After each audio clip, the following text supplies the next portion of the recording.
Casey Gray here from The Conscious Builder, coming to you from the trailer, not the most sustainable building, but I'm here at the 3 Day Cottage, and we still have a lot of interesting people to talk to. And today we get to talk to Katie Storey. And Katie is an interior designer in the San Francisco Bay Area, but more importantly, her focus right now, so it's really more important to her at this point, is she founded something called the Good Future Design Alliance. And she has this vision to get all these professionals together and commit to reducing their waste by 50% by 2025, which is ambitious. And I don't know if you realize, but there is a lot of waste that is produced. We all produce a lot of waste. I'm a culprit. I've obviously been reducing my waste, but I haven't been measuring it. So that is something that I am going to start doing by being a part of the what's called the GFDA for short. So the GFDA.com is where you can get all that. But Katie's going to share all about it here on this episode. So enjoy it. Katie is leading something that I think is really important. And I'm glad that you're here listening to this, that you can be a part of it, because if people don't join it, if people don't become a part of it, it's all going to be for nothing. So I hope that this is as inspiring for you as it was for me. All right, Katie, thanks so much for tuning in. I'm coming from the trailer. I just not the most sustainable building, but we are building a sustainable home here, and we've had to reschedule. So thanks for being flexible a few times. Oh my really gosh. appreciate that. And then I think you had to do one last change, but we made it work. I got here in a snowstorm to some extent, so thank God for four-wheel drive. But you don't have to deal with that where you are. No, it's like 70 degrees here. Just rubbing it in. All right. It's actually a really nice winter day here, so I'm not complaining, that's for sure. So I always like to start a little bit at the beginning. You have a lot of really interesting, good stuff that I want to get into, but I like to learn a little bit more about you and the fact that, well, you're in the design industry, as people heard from the intro, and I'm curious to know, like, where that started. Why did you first initially get into the design industry? I'd like to start there before we get into all the other fun and exciting things that you're doing. Sure. Yeah. I got into the design industry a little later than most people. I had a whole other career before essentially creating a second career in design. But I got into it because all I did was look at real estate. I looked at homes, I looked at patterns, I looked at colors, I loved all of it. And I was sitting at my desk job at the previous life, and I thought, this is crazy. This is not where my soul is. My soul is with building and designing and creating spaces that can really impact a person or a community. So I moved out here to the Bay Area from New York, and I started taking classes in interior design, just kind of dabbling in it. I really enjoyed it. And so I continued with those classes for a few years. And after probably 3.5 years of like part-time interior design jobs in retail, I launched my firm. And since then, that was like 7 years ago, we have just been cruising. The Bay Area is known for its hustle and bustle for sure. And so that's what we did. I never actually worked for another firm. I went to school. I had previous jobs in other industries. So once I got my degree in interior design, I said, well, that's it. Let's try it. We're either going to like make it or break it. And it's been so rewarding, so awesome, really challenging in many ways. I've learned so much on the job, but I really think that's like the best way to do it. And so 7 years later, we're still doing mostly residential, lots of private homes, especially now with COVID. The commercial side of the business is slowed down tremendously, but the residential is still hot, and it's really fun working with clients. I have a lot of repeat clients who I work with over the years, and we kind of see how they evolve through life, which is the ultimate like privilege for me, to get to know clients, design with them, create a space that really works. That's a pretty big change. I want to actually get into that a little bit, because I'm sure a lot of people listen to the podcast, watch our show, and they're really interested in what we do, whether it's building or design or anything like that. But they're in their career and they're not really sure how to make that transition. You know, sometimes they don't want to, but there are people out there who do. So like, how did you, I don't know if it was a mindset, or did you have did it take time to plan? But like going from New York and moving to the Bay Area and then starting a whole new career is not an easy thing to do. So how did you make that happen? I'm curious. Yeah, no, that's a great question. Part of my personality is just to like do things. So so there is that, right? I'm not too afraid of risk. And I think that that's a key here. But yeah, I spent a decade in New York sitting behind a desk doing like the New York thing. That was very interesting at the time, but I knew my soul was out here in California, like I described, in this more dynamic, creative life. And so I think it's like a combination of being a risk taker and also getting to a breaking point. Like I was in New York and I was just like, this is not working A through Z. It's not just like most things were working and one wasn't. It's like nothing about this life is what I imagined. And so I said, that's it. I sold all my stuff. And I actually did that before I even told my family. So Right. yeah, I did all that and called my dad and said, I'm moving. And then I moved and here I am. So I think, I don't know, for any listeners, it's like, figure out where your like heart is. What do you want to do? And then start actually taking the steps to get there. You might not get there tomorrow or next year. It'll take a while, but you have to just start doing it.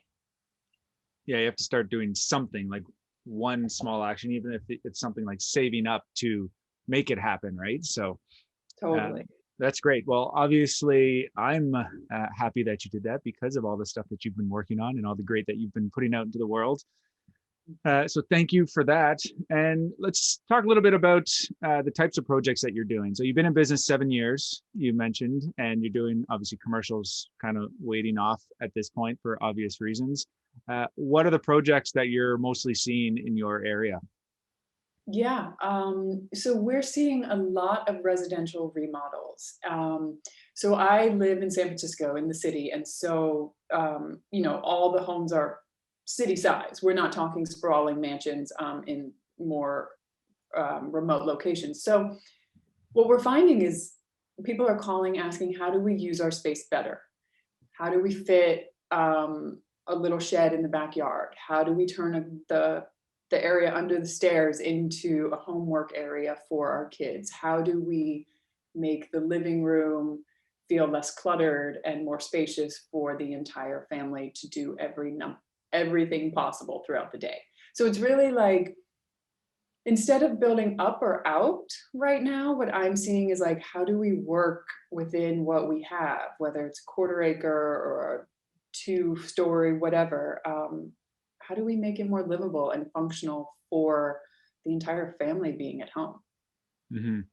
It's not And necessarily about like more and bigger. It's more like, how do we work within our confines and in our constraints? yeah, smarter design, like making use of the Mhm. space that you already have. And Yeah. are you seeing in the type of work that you do, are you doing like energy upgrades? I don't know if necessarily that's a big thing where you are. Like obviously we have extreme temperature differences here. It's a little bit different, but I know like California as uh, is a green state, right? They're with, I guess I don't like using the word green, but they are progressive. Let's say like they're ahead of the curve on a lot of things. Mhm. But I'm not actually really familiar on how ahead they are in the building industry, partly because what they need to hit, for example, passive house is a lot less work than what we would have to do up here where we are. So it is renovations and like doing upgrades like that to improve the health and the comfort and the efficiency of home a big thing there. For sure. I mean, I don't do that level. I work with architects and builders to install solar and such. I don't I don't do that personally, but yes, there's certainly a trend to make homes more sustainable. From my perspective, we're talking about materials and fabrics and how many adhesives or not are put on products, like how do we create a healthier environment within? And certainly that plays to like a healthier environment outside too for builders. But, since we do have so much sun, like, for example, my house is just heated every day. I never turn the heat on. We just have so much sun, right? And it's very different in this climate. So I think in many ways, California is doing great. We're certainly leading the way, but as we can get into a little bit later, like there's a long ways to go. We still create a ton of waste, and there's a lot of work that needs to be done. Yeah, well, that is the perfect transition to get into the Good Future Design Alliance, and or GFDA for short. And right on the homepage, when you go to the gfda.com, it says the design and building industry is fueling a culture of waste. And I would agree with that.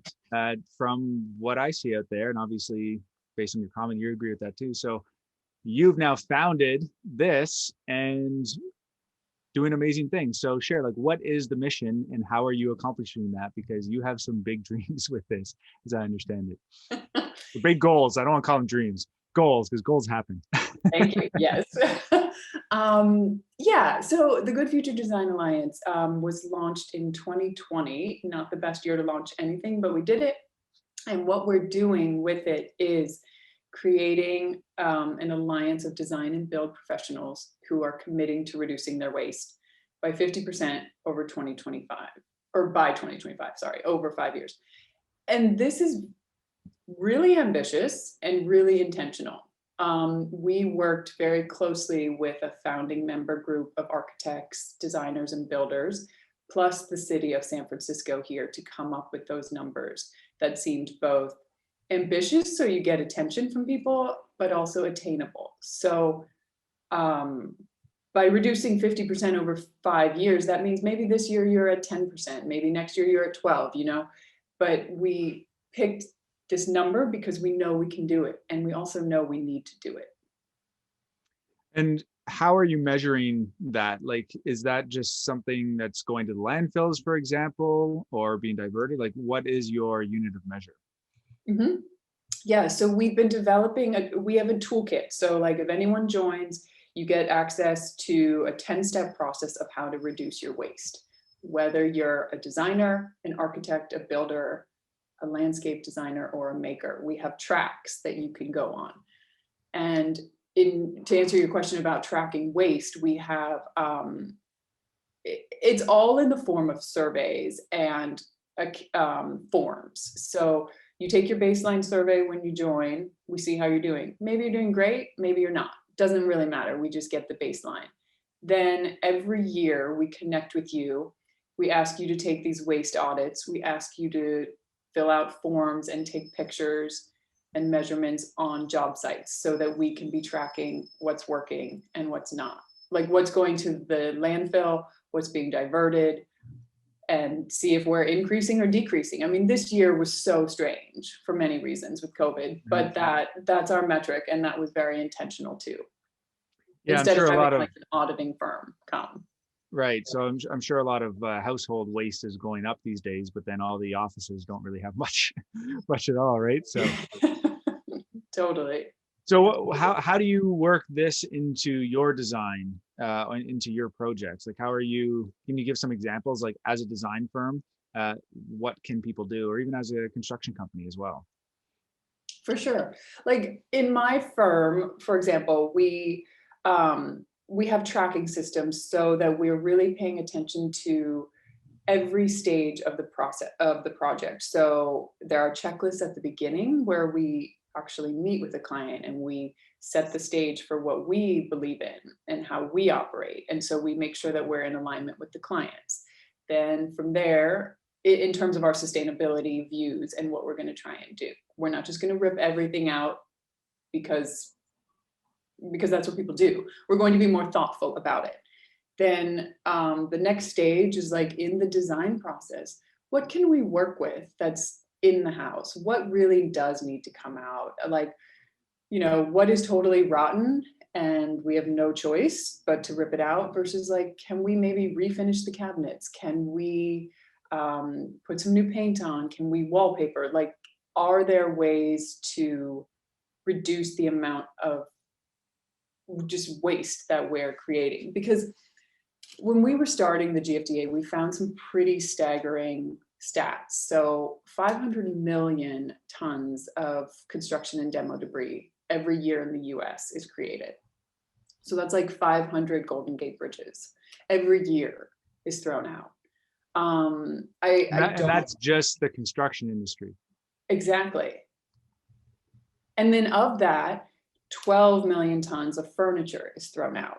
So that's more you could say on us designers. But so those are like staggering numbers. And then here in San Francisco, even though we are green, like we just talked about, 30% of the landfill is still from our industry. So what that says to me, and really why I started the GFDA, is like there is so much room for improvement. A, it's necessary, but B, like we have a huge opportunity here to change the way we view these projects, the way we approach the way we design and build, and like there's no shortage of consumption. So if we scale back the full 50% or 10%, it's going to be a dramatic impact with those kind of numbers. Yeah, absolutely. Now, so that's just waste going to the landfill. That's not including waste that might get recycled, for example, right? So is there any sort of programs like that? To monitor the recycling. Yeah, like for example, here, like we do, I've never been to the plant, but you can get, for example, lead certificate. So when your dumping gets picked up, it basically gets sorted and recycled. I don't know how well they do. We get reports. I don't know how those reports are done. I haven't made it to the plant, and it's obviously not something I'm going to go do now because everyone's on lockdown.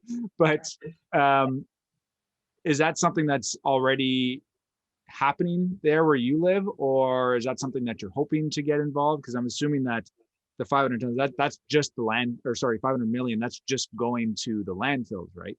Mm-hmm. Directly. Exactly. So there are ways to reduce that through like debris boxes and through deconstruction. And that's what we're really targeting with builders to do. So like the reason we incorporated all the design and build community is because we're all really connected. Like I'm talking to architects who are talking to builders who are talking to landscapers all the time. And so who cares if I or the architect design a low waste building if the contractor doesn't have the same principles and they just send everything to the landfill. So to answer your question, like we are really trying to communicate and teach builders how to call for your debris boxes, separate the materials, call the deconstruction partners that we have made partnerships with, like really reach out to the resources to reduce your amount of landfill waste. Mm-hmm. Now, like obviously that's a big number, but I don't really have anything to compare it to, right? To me and to most people, it's like, okay, that sounds like a lot, but is it a lot? I don't know. So like, can you put this into context? Like, what does it mean if we don't act now? If we don't act now, we continue to do what we've been doing. How is that going to harm us? Obviously, it's harming the environment, but how is that going to affect us and our future and the future of our kids and so forth? Totally. Yeah. I mean, I think that's a great question because it's very easy to say out of sight, out of mind. Tear down a house, throw out your garbage. It's garbage day here. I can hear the trucks, out of sight, out of mind. And I think it's really important to make that connection that like all of our decisions that we're making right now, all this stuff has to go somewhere. And almost none of it or a small percentage of it actually decomposes, right? Like everything we make ends up somewhere. So everything we make like comes wrapped in, it takes the energy and materials, raw materials to make it, gets wrapped in plastic, gets sent across the world, gets unpackaged, and then gets discarded almost like that same day or the same hour, right?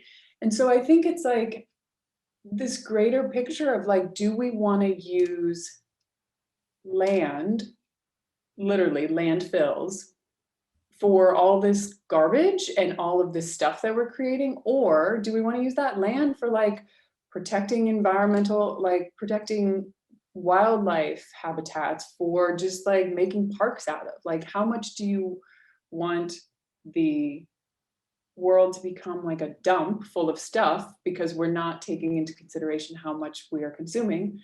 Or how much do you want to like work with what we have and create a more, like a more beautiful world for us and our grandkids to live in, that's Mhm. less toxic, fewer chemicals, fewer gases?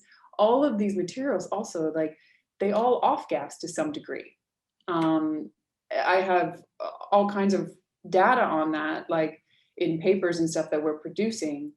But the shortest answer is like everything we buy and build with has an impact, right? And so if we can just maybe reduce the amount that we're actually consuming, work with what we have, and then have better distribution methods, then we get a lot closer to like a brighter, still beautiful future. Yeah. And how do we get people to realize that, that's always the conversation piece, is like there's a small percentage of people who are taking action, you being one of them, like, and you're taking big action. And then the people who are joining you are taking action as well, which is fantastic.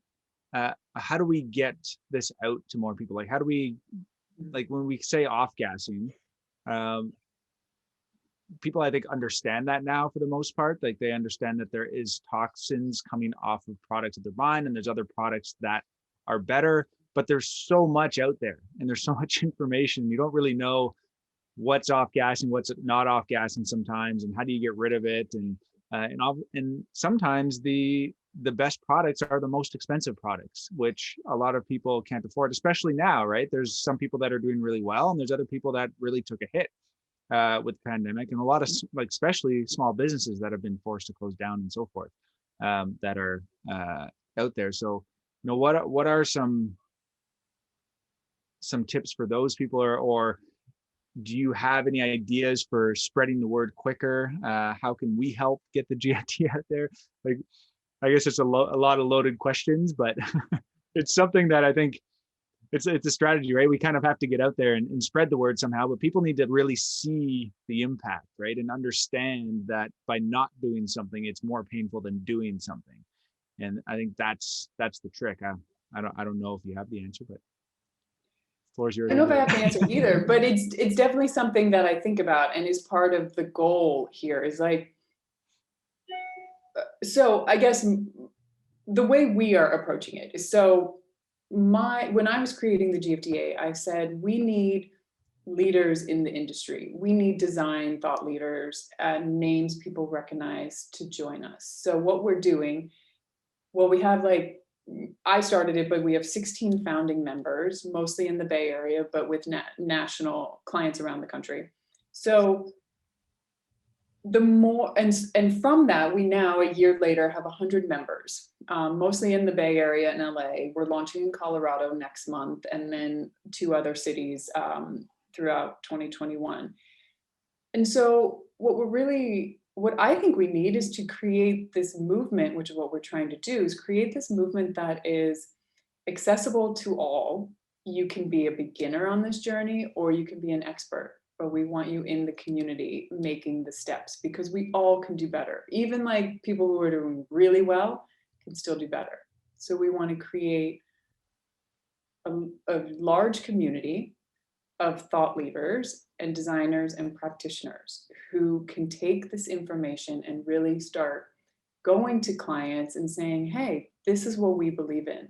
We have the privilege of creating these like built environments. Everything you see, I was walking my dog this morning, all these homes that I look at like are built by us. They're designed by us and built by us. And that is a huge privilege, that we get to like do this every day. And so now from that privilege is the responsibility of communicating how we can do it better, and talking to your clients and saying, maybe you don't need to rip down your entire house.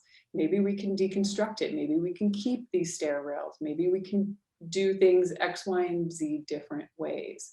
But I really think that's what it's about. There's so much talk in the world right now around like privilege and responsibility. And I think this is just another extension of that conversation.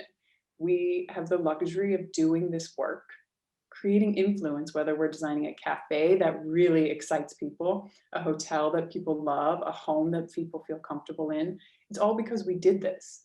And so with that, we also have an enormous responsibility to be leading the way and trying to do things better in preservation of good design, certainly, of our profits, and our livelihoods, and then in the planet too. I feel like the planet has gotten left behind in that equation for so long. It's always been about good design and good profits, which those things are great. I'm not gonna like ever discount those. But the third piece here is in preservation of the planet too. Yeah, I think you said a powerful word there is responsibility and privilege as well, right? So I think so many of it's easy to not take responsibility because it's such a big, well, small world in my opinion, but it feels like it's so big and that it's always going to be here. But I always say like the planet Earth, Mother Nature will be here. And if she's not happy, she's just going to eject us and continue living without us, right? So it is our responsibility to take care of her, and it's a privilege to live here too, right? And I think that's a really big message that I love, that I will help you continue to hit home, right? Because I kind of looked at it when the Conscious Builder came to be. It was my responsibility to be a role model to my son. Like that's where my thinking changed, right? I wanted to make sure that I leave a better place for him. And it's obviously I want to leave it for everybody, but it didn't really click for me until my son came into the picture. And then I started thinking differently. So that was kind of my why, where that came from. Like, where did your why come from in terms of like, why you taking on this massive challenge, this big problem, and starting the GFDA? Yeah, because I love design. I love my career. I want to keep doing it. And when I started, like the initial seeds of the GFDA was about 3 years ago or so, and I was at a job site. It was when commercial was really booming, 20,000 square foot office space. We were, so, that's hundreds of pieces of furniture that we had to get and install. And I looked around, the space was gorgeous. It was beaming with sun, it was glowing, but all I could see were the mountains of plastic, wrapped in plastic, and all these piles of furniture that the client just wanted us to get rid of. They didn't care where it went. And that was like a real breaking point where I was like, this is awful.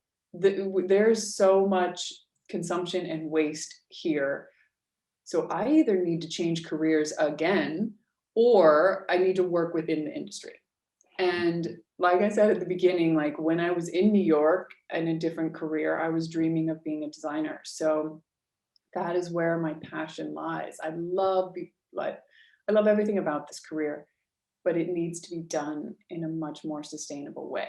And so really it was like, am I going to change careers, or am I going to work within the industry and change it? Right. And that's what I decided to do. Yeah, that's so great. And once again, I'm happy that you're doing it for sure. You have another point here that you wanted to bring up, like building a positive, inclusive community is the only way forward. What do you mean by that? Yeah, good question. So what I mean by that is like, we really are encouraging firms of any size, whether you're one person or hundreds of people, whether you are just starting, opening your doors today, or years in. We want to create a community that feels connected, supported, engaging. Like part of our offering through the GFDA is we do trainings and webinars, and we have best practices portals. So people can really learn from each other, because I'm the first to admit I'm not an expert here. I know there's a huge problem. I know there's huge capacity for improvement, because we're all humans, always evolving and like striving to do better. We're capable of doing so much better, but we need to create this community that's like willing to work together and be supportive and learn and engage with each other, so that I can call the builder and be like, I'm not entirely sure how to do this. Can we brainstorm the ways to make this greener and have less waste? So yeah, I mean, I just want to reiterate, like, I'm not the expert in every possible scenario of being greener. I do have a 10-step process that I've been developing for 2.5 years on how to do this. And I'm building a community of people across the country who can like literally have the GFDA stamp and say, this is what I stand for. I might not be perfect. I might not be at 50% next year, but I am making improvements for the health of the planet, for my health, for my family's health. And that's my goal. I don't want this to be a combative or negative movement. Like, there's enough of that in other parts of the world, in plenty of things. That's not what we're doing here. We're creating something that's going to work through creativity, ingenuity, and positivity. Yeah, and to add to that, like leaders, like as you're leading this, it's extremely important, but we also need those followers that are willing to hop on board and continue to support it, right? They're almost more important to some extent, because if people aren't willing to join and be a part of the community, it's really hard to make a difference. So if people want to get involved, is the best way to just go to the website? And are we just talking design and construction here as well? Or like what type of people do you want to get involved? Yeah, great question. Yes, I would say go to the website, thegfda.com. You can follow us on Instagram. That's where we do a lot of stuff. And then who do we want to join? We want any kind of design professional. So again, that's an interior designer, an architect, a general contractor, a landscaper, and then a fabricator. So if you're any of those things, whether you're one person or hundreds of people, go to our website, see what we're all about, and join us. We're definitely moving quickly. We're 1 year in, but we're scaling this year to 3 more cities and states, including Colorado this year or this month. So yeah, that's what we're up to. So essentially anybody in the construction industry join and design industry. I had a thought there and it just lost me. It left me. So maybe it'll come back. Anyways, what is your last words of advice or what are you hoping people get from this most, your message? Mm-hmm. Take those first steps. Join us. The fees are approachable, it's not outrageous. Join us, start taking the steps, make the commitment to do something better. It's so daunting to look at it as a huge, oh no, I have to get to 50%. That means half of what I'm doing. That's very scary. But if you think of it as 5%, 10%, 12%, like it gets much more approachable. And again, we have resources for you. We've done years worth of work. We have a 10-step guide to help you get there. That 10-step guide, that's what my question was. Mm-hmm. Is the only way, anybody get that? Or is that just like after you join, that's one of the things that you get? Exactly. You have to join to get it. Okay. All right. So you heard it, everybody. Head to thegfda.com and you'll get all sorts of information there. Katie, thank you so much. Is there anything else that you want to share or any other links? What's your Instagram handle? At the GFDA. That's very easy. Yeah. Well, thank you so much. Yeah. And thanks for leading this.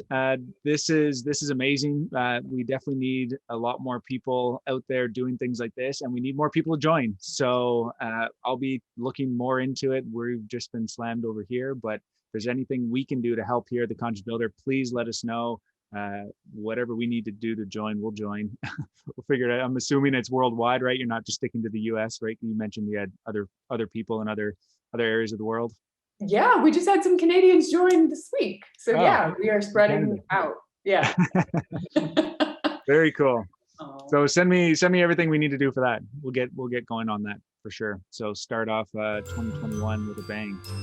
Yeah. Well, thank you so much. I will send you that. And thank you for having me. This has been great.